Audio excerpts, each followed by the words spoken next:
Allah Ta'ala memberi kita taufik dan hidayahnya, dan juga Allah SWT memilih kita dalam melaksanakan ketaatan, dan mudah-mudahan pilihan Allah Ta'ala ini kekalan ke atas kita sehinggalah kita kembali kepada Allah Subhanahu wa Ta'ala. Jadi insya-Allah kita sambung balik pengajian kita pada kitab ringkasan Ahlussunnah wal Jamaah, ringkasan akidah Ahlussunnah wal Jamaah pada muka surat 67, sifat makna ta'alluq. Makna ta'alluq. Sebelum kita mulakan pengajian kita ini, tuan-tuan, mari sama-sama kita mulakan pengajian kita ini dengan Ummul Kitab Al-Fatihah.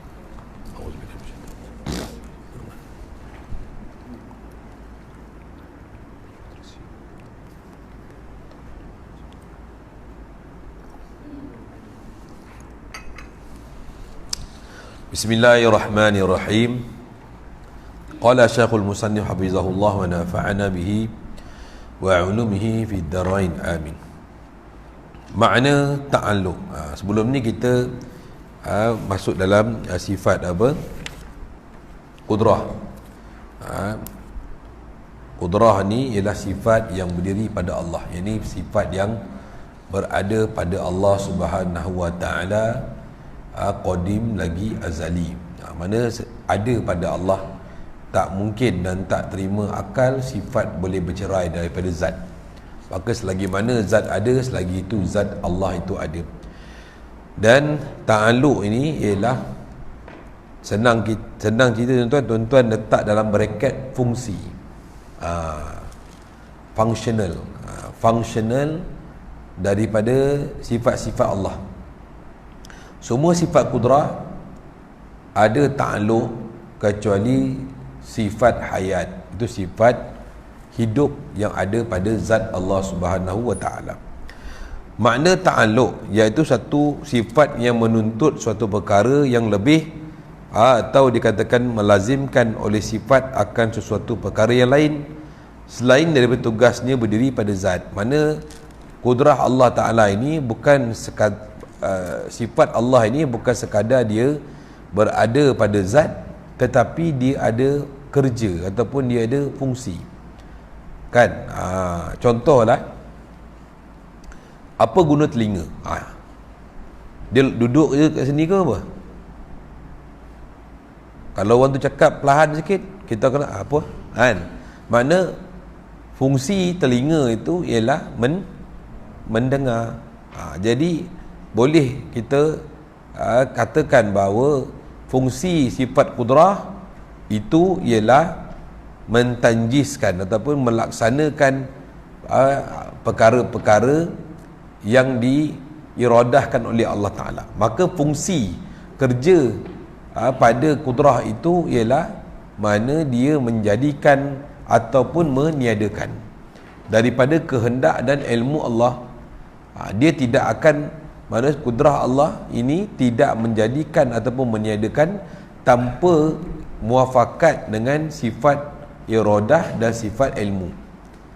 Mana apa yang dikehendaki oleh ilmu, apa yang dalam pengetahuan Allah dan dikehendaki daripada sifat Allah itu, maka kudrah tadi itu menjadikan. Yang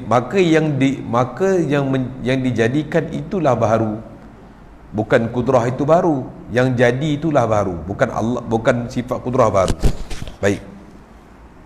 Contohnya seperti sifat kudrah adalah berdiri pada zat. Tuan-tuan kena faham berdiri itu, tuan-tuan jangan faham berdiri itu togak. Berdiri itulah berada, kekal berada pada zat. Selain daripada tugasnya berdiri pada zat, mana selain dia berada pada zat, dia juga mempunyai suatu perkara, jadi fungsi yang lain, iaitu mengadakan atau meniadakan asya', sesuatu, menjadikan dan menghapuskan segala mungkin. Apa yang kita faham? Apa yang kita faham ialah ta'alluq. Fungsi kudrah itu ialah mentanjiskan sesuatu yang baharu. Itu dia panggil ta'alluq tanjizi hadis. Ta'alluq tanjizi hadis, iaitu fungsi pada melaksanakan perkara yang baharu. Apa yang kita contohkan? Contohlah kan, Contoh pukul dalam ilmu Allah, kita tuan-tuan dengar tuan-tuan dengar. Jangan pandang buku. Buku tak ada. Tuan-tuan faham. Ini secara orang panggil apa? Pengajian lah. Dalam ilmu Allah, Allah mengetahui bahawa pukul 8 malam ada pada surau ini kuliah maghrib. Faham? Maka dikehendaki Allah Ta'ala tepat pada 8 tadi, bahawa saya dan tuan-tuan perempuan dan tempat duduk yang dia tentukan itu dalam kehendak Allah. Maka muafakat dengan keadaan tersebut, iaitu muafakat dengan ilmu dan kehendak Allah tadi, maka kudrah itu menjadikan, mana tepat pukul 8 tadi, maka kuliah pun bermula. Maka yang menjadikan suasana dan ahwal itu ialah sifat kudrah yang ada pada Allah. Maka Allah lah yang menentukan dengan ilmunya perkara tersebut jadi. Macam tu kalau muafakat yang kita boleh faham ialah contoh ayat Al-Quran yang Allah kata yang selalu kita baca dalam surah Yasin, apa? Iza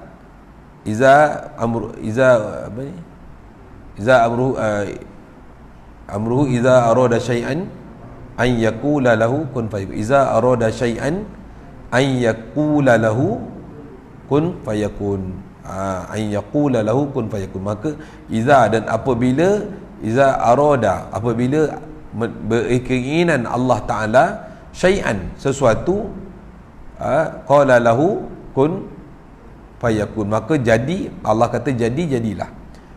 Jadi maka bukan Allah kata jadi bukan kun tidak. Maka jadi di situ ialah nak bagi tahu ialah sesuatu yang ada dalam kehendak Allah. Maka jikalau Allah berkeinginan, semudah dengan Allah inginkan dia jadi. Macam kita lah, kalau nak duit 1,000 bukan senang kan. Tak boleh kata kun tak jadi dah, kena pergi noreh tuan-tuan. Kena pergi noreh, kena apa? Kena apa ni, ambil apa? Muka surat 67. Bukan pergi noreh, kena pergi noreh. Maka Allah Ta'ala tu berkehendak, maka kudrah yang menjadikan, kudrah yang meniadakan. Perkara yang lebih itu ialah dinamakan ta'alluq. Lebih itu kerja lebih lah. Dalam kitab Fatanim tuan-tuan akan jumpa contohnya dalam syarah kepada dalam apa ni, Faridah, kitab Faridatul Faraid, dalam kitab syarah Ummul Barahin, itu Bidayatul Hidayah, syarah As-Sanusiyah. Maka kita akan lihat dia katakan kerja lebih. Kerja lebih itu bahasa lama lah. Kalau bahasa sekarang fungsi. Fungsi itu bukan bahasa Melayu tapi dimelayukan. Bahasa asal dia function. Bahasa asal dia function. Function tu bahasa English. Tapi kalau dalam bahasa Melayunya kerja lebih, berfungsi. Contoh tuan-tuan tengok kipas. Tuan-tuan letak kipas. Apa fungsi kipas? Dengan adatnya memberi sejuk. Cara adatnya memberi sejuk. Begitu juga fungsi yang ada pada Allah, itu kudrah itu. Maka fungsi pada kudrah ialah menjadikan ataupun meniadakan. Itu faham ta'alluq.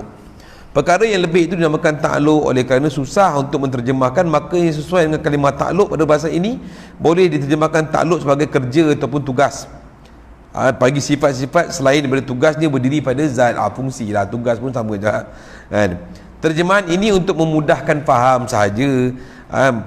Hanya sifat makni yang 6 saja mempunyai ta'alluq, iaitu ilmu, kudrah, iradah, sama', basar, kalam, kecuali sifat hayat.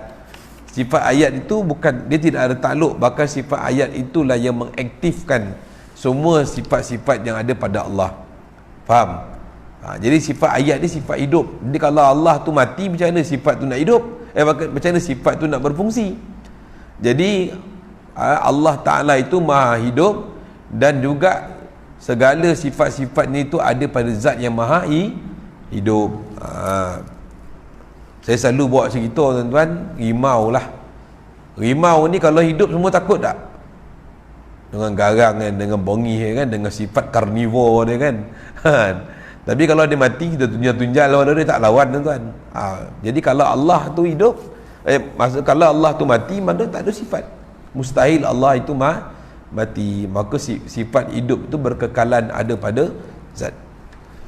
Maka sifat ta'aluk, sifat yang berta'aluk tu ada 6, surat 68, iaitu pertama ialah kudrah. Sifat kudrah artinya kuasa. Maka ta'aluk ni dia panggil ta'aluk ta'asir.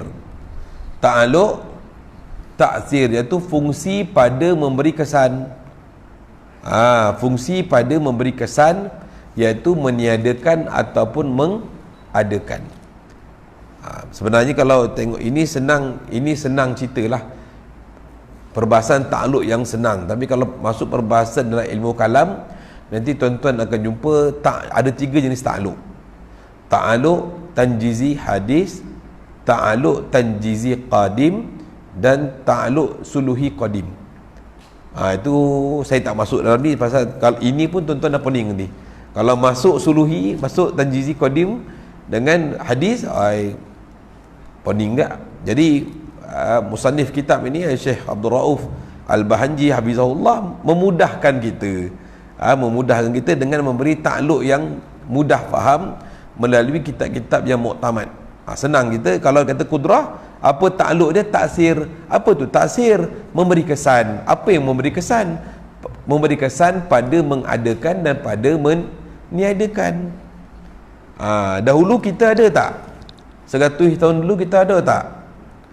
Kan tak ada kan? Lepas tu sekarang umur kita 40 tahun. Mana masa bila Allah tentukan tarikh kita ada, maka ada. Maka yang mengadakan itulah ta'aluk taksir. Besok kita mati tak tuan-tuan? Yakin tak kita hari pertemuan dengan Allah? Yakin tak kita akan bertemu dengan kematian kita? Yakin. Tepat pada masanya kita akan mati. Dan pada masa itulah ta'aluk taksir atas kita. Maka Allah Ta'ala yang berkehendakkan kita mati sesuai dengan kehendak dan ilmunya. Maka kita mati dan hidup ialah daripada kehendak dan ilmu Allah. Jadi kena siap sedia lah tuan-tuan. Cerita mati-mati hari tak buat persediaan pun tak guna juga kan. Nabi kata orang yang paling bijak ialah orang yang mana dia ingat mati dan membuat persiapan atas kematiannya, seperti beramal saleh, solah, ta'lim, berdakwah, mengimarahkan masjid, surau, mengunjungi ulama dan sebagainya. Itu semua adalah dikatakan sebagai persediaan dan mencari bekalan-bekalan akhirat. Kemudian iradah, iaitu kehendak Allah. Apakah ta'aluk pada iradah? Ta'aluk pada iradah ialah ta'aluk takhsis. Ta'aluk takhsis, itu ta'aluk pada mengkhususkan ataupun menentukan. Allah Ta'ala yang menentukan segala yang berlaku. Sama ada perkara itu Allah Ta'ala, benda tu berlaku ataupun tidak dalam kehendak Allah, dalam ketentuan Allah. Nanti kita akan masuk dalam iradah tu ada mungkinat mutaqabilah, iaitu perkara-perkara yang sama ada dia ada ataupun tiada dalam ketentuan Allah. Maka contohnya Allah apakah sifat, apakah ta'aluk takhsis? Contoh, bila Allah Ta'ala jadikan kita lelaki, bermakna Allah Ta'ala berkehendak kita menjadi lelaki itu dalam kehendak Allah. Dan pada masa sama Allah Ta'ala tak berkehendak kita jadi perempuan. Faham? Itu bagi mungkin mutaqabilah. Allah menjadikan kita lelaki, pada masa sama Allah tidak berkehendak kita jadi wanita. Bila Allah Ta'ala menciptakan kita gemuk, maka Allah Ta'ala juga berkehendak untuk tidak jadikan kita kurus. Bila kita tinggi, Allah Ta'ala berkehendak untuk kita tinggi, dan Allah Ta'ala juga berkehendak untuk kita tidak menjadi kita rendah, tidak menjadikan kita rendah. Maksudnya kalau Allah Ta'ala berkehendak kita jadi tinggi, maka Allah juga berkehendak untuk kita tidak rendah. Faham? Mana kedua-dua kehendak Allah. Tak. Faham tak? Mana di situ kehendak Allah ada fungsi. Nanti dalam kehendak Allah nanti ada perbahasan juga. Ada suatu perintah yang muafakat dengan kehendak. Ada kehendak Allah yang tak sepakat dengan perintah. Ada yang perintah maksudnya bila ada kehendak Allah tak semestinya kena sama dengan perintah Allah. Nanti akan perbahasan, nantilah panjanglah dalam bab iradah, nanti kita akan sentuh bab tu. Dan juga ilmu, iaitu pengetahuan Allah Subhanahu wa ta'ala. Bila dikatakan Allah Ta'ala itu berilmu, apakah ta'aluk pada ilmu? Iaitu ta'aluk inkisyaf, iaitu tersingkap segala hijab pada Allah atas segala perkara mawjudat ataupun perkara yang sayujad. Faham? Kalaulah alam ini belum dijadikan, maka Allah dah tahu apa dah akan jadi. Bila yang akan jadikan dunia ini, apa yang pertama jadi dunia ni, dan apa yang akan bilakah kiamat berlaku, bilakah hari kebangkitan itu berlaku, siapa masuk syurga, siapa yang masuk neraka. Itu semua dalam ilmu Allah. Inkisyaf, terbuka luas, tak dihijab oleh apa-apa dalam ilmu Allah, dalam pengetahuan Allah. Meliputi keseluruhannya. Kepengetahuan Allah itu tidak dihijab oleh apa-apa pun. Kerana tidak ada suatu kuasa pun boleh menghijab Allah SWT. Kalaulah ada yang boleh menghijab Allah, maka ada kuasa menghijab Allah itu lebih kuasa daripada Allah. Faham? Astagfirullah. Dan juga sama pendengaran. Allah Ta'ala mendengar. Juga Allah Ta'ala dipanggil ta'aluk inkisyaf fis sama', iaitu terbuka segala hijab pada pendengaran Allah. Perkara yang maujudat, perkara yang wujud, semuanya itu didengar oleh Allah.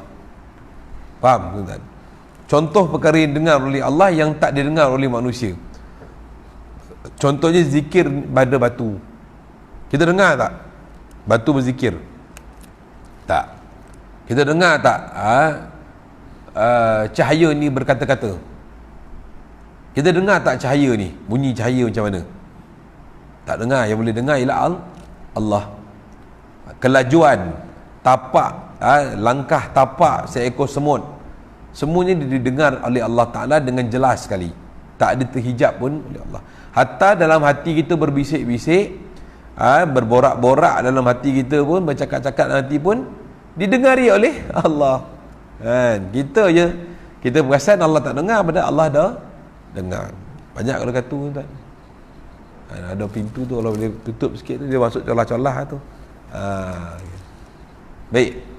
Kemudian maknanya Allah tak, semua perkara itu didengari oleh Allah, perkara yang maujudat, perkara yang wujud. Hatta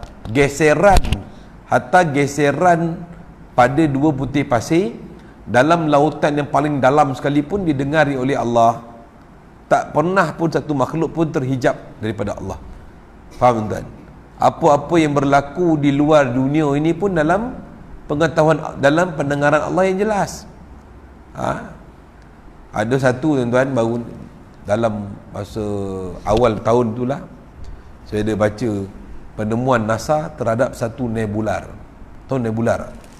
Bukan nebulizer tuan. Nebulizer tu kan? Tahu tak nebular? Bukan Nebula Production kan? Nebular ni ialah suatu letupan planet. Satu letupan planet. Bila planet tu meletup, contohnya planet yang jauh meletup, letupan tadi itu akan mengeluarkan nebular, akan mengeluarkan bentuk color yang lawa. NASA dapat tengok, baru dia dapat tengok letupan tu, dia punya cahaya letupan tadi. Cahaya letupan tu baru dilihat. Dan cahaya letupan tu dapat diketahui selepas 3000 tahun letupan tersebut. Maka baru nampak cahaya tu. Lepas benda tu dah letup 3000 tahun lepas, baru dilihat. Boleh faham tak tuan? Kan? Baru didengar, baru diketahui oleh NASA. Allah dah tahu dah 3,000 tahun lepas perkara itu berlaku, dah diketahui oleh Allah. Dah lama dah Allah dengar pun, dah sampai pada kita pun Allah tahu. Masya Allah, hebat kan? Cahaya tu baru nampak dilihat, punya jauh lepas 3,000 tahun baru nampak cahaya tu. Maknanya cahaya tu boleh dilihat lepas 3,000 tahun. Masa kejadian tu berlaku, satu orang manusia pun tak dapat lihat. Lepas 3,000 tahun baru kita nampak. Kita pun sekarang daripada tahun Masihi kan, tahun Masihi sekarang 2020, ikut umur baginda Isa AS, 2020 tahun umur Nabi Isa. Maknanya Nabi Isa baru berada di langit selama 2 hari je. Di langit selama 2 hari tuan-tuan. Macam tu Nabi Isa AS naik ke langit, diangkat Allah Ta'ala ke langit, berumur 30 tahun. Dan Nabi Isa esok turun umur 30 tahun. Lebih lah, 30 tahun berapa hari je lah. Kita dah 2,000 tahun lebih kan. Baik, itulah sama' ataupun sifat pendengaran yang ada pada Allah. Dan kelima ialah sifat basar, sifat melihat oleh Allah Ta'ala, ta'aluk inkisyaf juga, iaitu tidak ada satu perkara pun yang terhalang dalam penglihatan Allah yang maha jelas. Daripada arahnya kita boleh melihat, contohnya kita boleh melihat pun paling kurang pun 6 dimensi kan, atas, bawah, kiri, kanan kan. Allah siap boleh nampak keseluruhan secara tafsil, secara terperinci makhluk-makhluknya kan. Baru ni, bukan baru ni lah, tahun-tahun lepas ada orang zoom muka somut kan. Dalam muka somut tu nampak ada bulu-bulu kat sungut ni semua kan. Kita tak nampak, punya halui kan. Allah Ta'ala melihat. Labah-labah ada berapa mata tuan-tuan? Ada berapa? Labah-labah ada berapa mata? Labah-labah ada 8 mata tuan-tuan.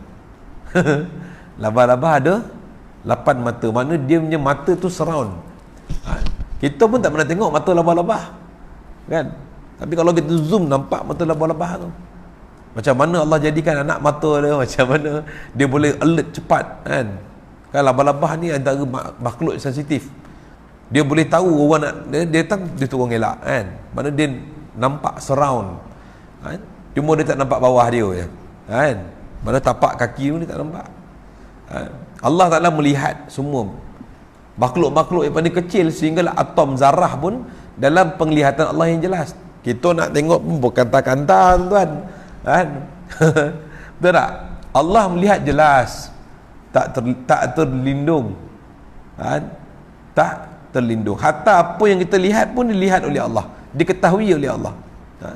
Kita melihat botol ni, Allah melihat, Allah tahu kita melihat botol.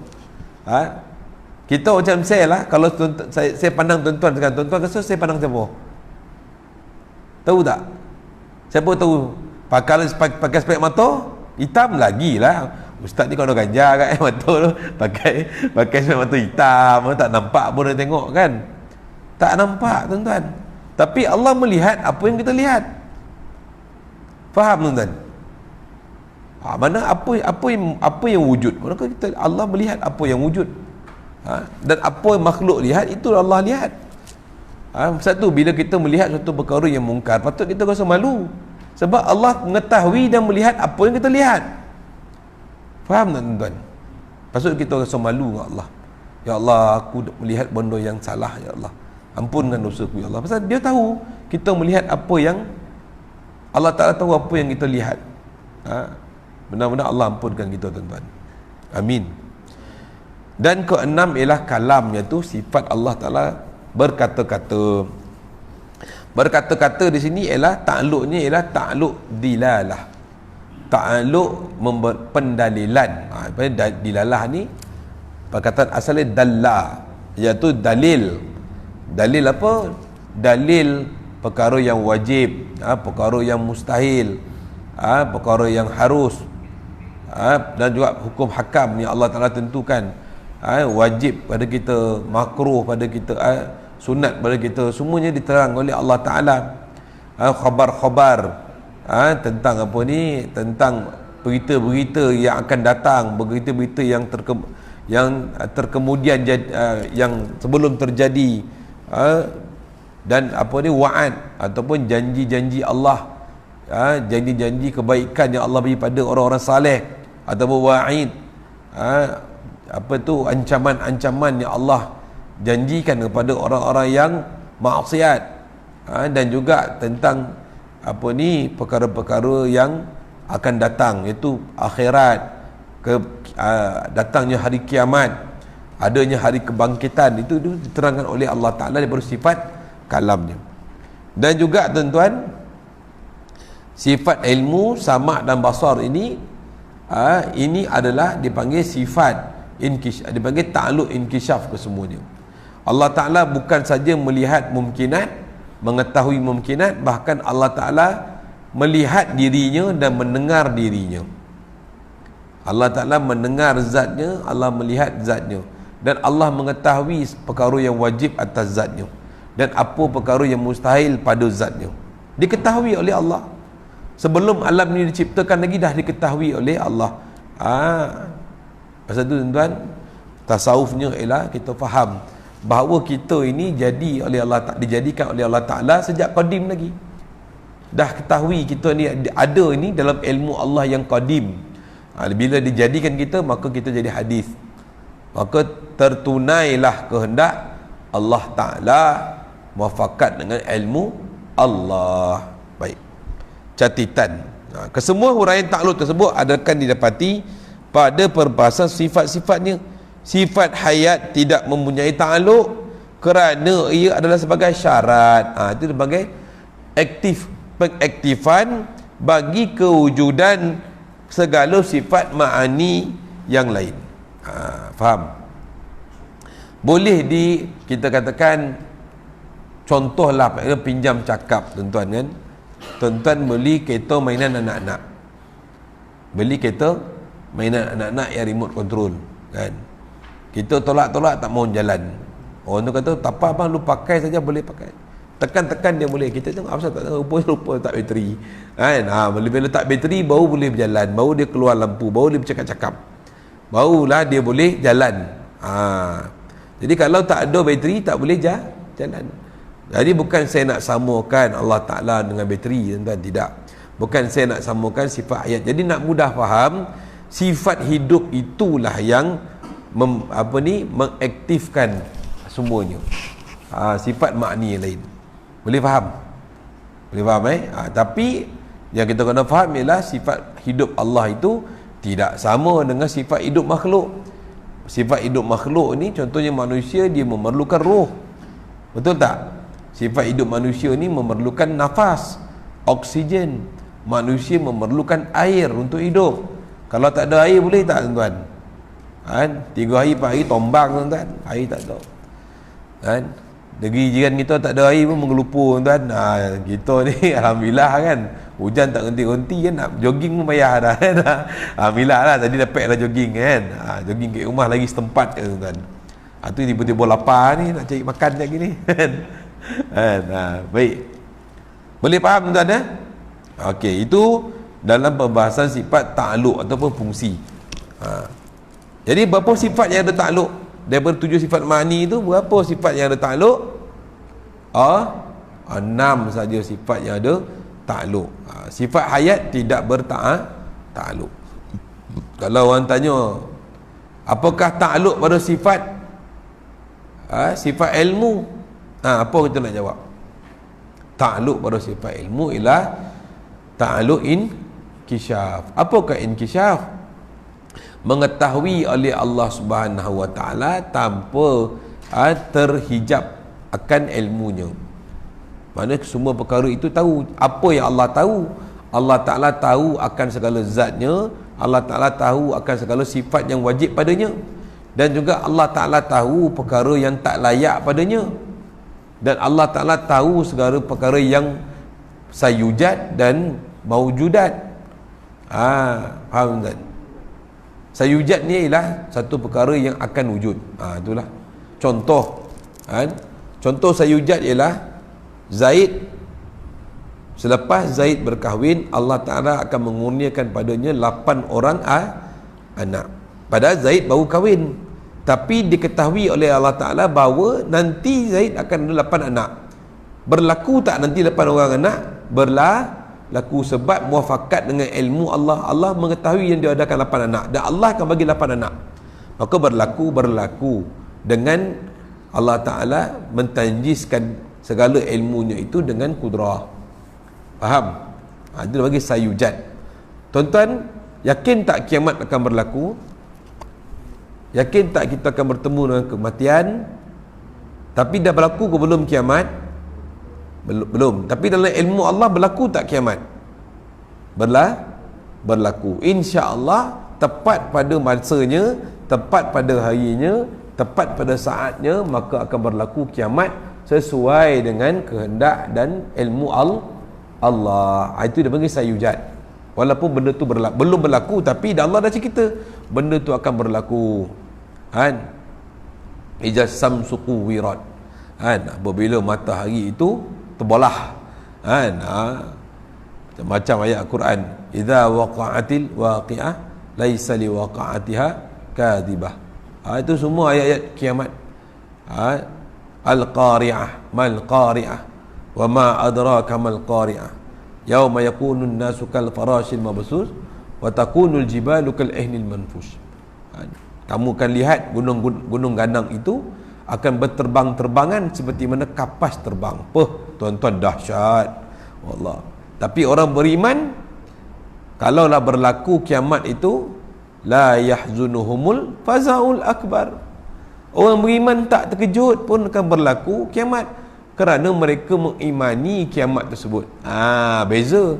Faham tuan? Orang kafir dia terkejut pasal dia tak yakin adanya kiamat. Tapi orang beriman itu yakin benar pada hati orang iman itu akan datangnya kiamat. Tapi bila datangnya kiamat, la yahzunuhumul fazaul akbar. Tidak terkejutkan akan setiap orang yang beriman pada hari yang besar itu, iaitu hari kiamat. Jadi orang beriman kalau dilihat kiamat, maka bertambahlah keyakinan daripada Allah, akan bertambahlah kecintaan kasih daripada Allah, kerana betul perkara itu berlaku. Baik, InsyaAllah tuan-tuan, nanti kita akan masuk bab iradah, panjang lebar pembahasan dia nanti. Jadi kita tangguh setakat ini tuan-tuan. Ada soalan? Ada ya? Maujud ni perkara yang diwujudkan oleh Allah. Maujudat, segala perkara yang wujud. Contohnya manusia, bulan, matahari, bintang, semua diketahui oleh Allah. Maujud lawannya ma'dum. Ma'dum ialah suatu benda yang tak wujud. Maujud ialah perkara yang diwujudkan. Contoh perkara yang diwujudkan ialah kita ni dulu ada tak tuan-tuan? Siapa dulu memang dah ada sejak azali, tiba-tiba ada? Memang diwujud tak ada kan? Yang wujud ialah Allah. Jadi maujud itu ialah diwujudkan. Kita ni diwujudkan, bermakna kita faham diwujudkan, dulu kita tak ada, sekarang baru ada selepas kita diwujudkan. Besok kita makdum, mati, dimatikan pula, dihilangkan, ditiadakan oleh Allah. Yakin tuan-tuan? Ingat kita akan mati satu hari nanti. Ini ilmu ni tuan-tuan, so nak jawab dengan Tuhan. Ilmu kita belajar ni mengimani sifat-sifat Allah. Besok kita belajar sifat-sifat ni, kita belajar sifat-sifat ni, insya-Allah besok di syurga nanti, bila Allah Ta'ala memberi kita membuka pada kita, memberi kita kemampuan untuk lihat Allah, maka kita akan lihat segala sifat-sifat ini ada pada zatnya yang maha qadim lagi azali. Pada masa itulah dipanggilkan nikmat yang paling besar, iaitu melihat akan Tuhan yang menciptakan kita, yang menjadikan kita, yang beri kita nikmat, yang beri kita segala kebaikan di dunia dan juga di akhirat. Pada masa itulah kemuncak nikmat. Kemuncak nikmat tu bukan di syurga, tapi kemuncak nikmat orang ahli syurga ni ialah melihat Tuhannya. Faham tuan Ada soalan lain?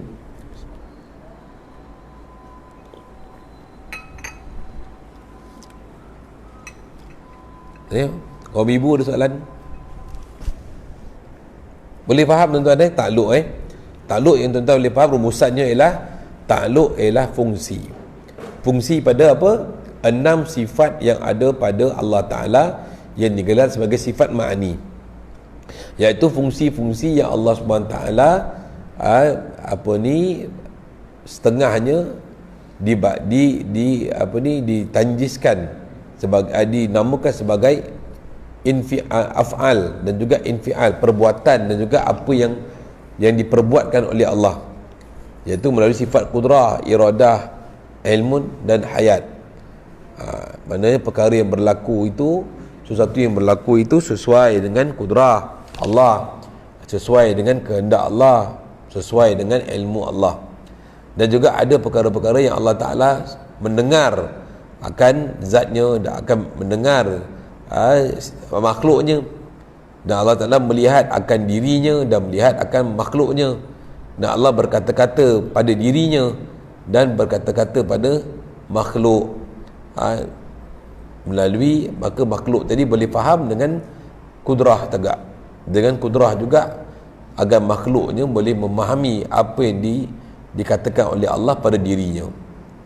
Baik tuan-tuan setakat itu saja tuan-tuan. InsyaAllah apa yang baik semua datang daripada Allah, yang tak baik atas kelemahan diri saya sendiri. Kita sudah ibadah kita dengan tasbih kifarah dan suratul asr. Subhanallah bihamdi, subhanakallahumma bihamdika, asyhadu an la ilaha illa anta, astaghfiruka wa atubu ilaih.